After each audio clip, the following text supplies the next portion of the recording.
শর্ত দিয়ে কোনো দেশের সঙ্গে বন্ধুত্ব হবে না, সার্বভৌমত্ব রক্ষায় স্বাধীন দেশের প্রধান কাজ বলে জানিয়েছেন বিএনপির স্থায়ী কমিটির সদস্য রুহুল কবির রিজভী। আর এক অনুষ্ঠানে তথ্যমন্ত্রী জানান, সাংবাদিকতাকে যারা ফ্যাসিবাদী স্বার্থে ব্যবহার করবে তাদের বিচারের মুখোমুখি করা হবে। স্বেচ্ছাসেবক দলের ৪৬তম প্রতিষ্ঠাবার্ষিকী উপলক্ষে নেতাকর্মীদের নিয়ে শহীদ রাষ্ট্রপতি জিয়াউর রহমান ও সাবেক প্রধানমন্ত্রী বেগম খালেদা জিয়ার সমাধিতে শ্রদ্ধা জানান নেতাকর্মীরা। এ সময় তাদের সঙ্গে ছিলেন বিএনপির স্থায়ী কমিটির সদস্য রুহুল কবির রিজভী। পরে এই বিএনপি নেতা জানান, শর্ত দিয়ে কোনো দেশের সঙ্গে বন্ধুত্ব হবে না, সার্বভৌমত্ব রক্ষায় একটি স্বাধীন দেশের প্রধান কাজ।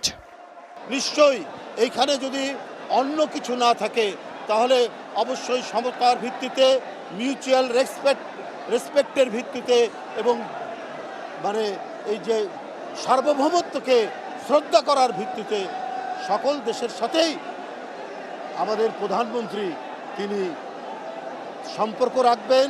পরে সাংবাদিক সুরক্ষা ও কল্যাণ ফাউন্ডেশনের প্রতিষ্ঠাবার্ষিকীর অনুষ্ঠানে যোগ দিয়ে তথ্যমন্ত্রী বলেন, সাংবাদিকতাকে যারা ফ্যাসিবাদের স্বার্থে ব্যবহার করতে চাইবে তাদের চিহ্নিত করে আইনের আওতায় আনা হবে।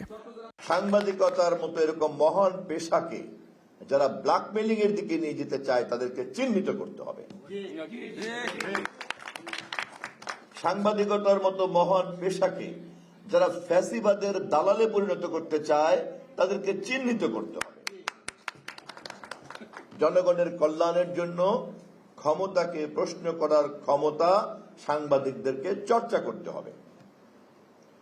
সাংবাদিকতার মতো মহান পেশার এই ক্ষমতা, অধিকার, দায়িত্বকে সুরক্ষা দেওয়ার জন্যই আপনাদের এই ফাউন্ডেশনের কাজ করা উচিত। তবে অতীতের যে কোনো সময়ের চেয়ে দেশের গণমাধ্যম স্বাধীনভাবে কাজ করছে উল্লেখ করে মন্ত্রী বলেন, বর্তমান সরকার সবসময় স্বাধীন সাংবাদিকতার পক্ষে। কেউ কেউ দেশের বাইরে পড়ে যায়।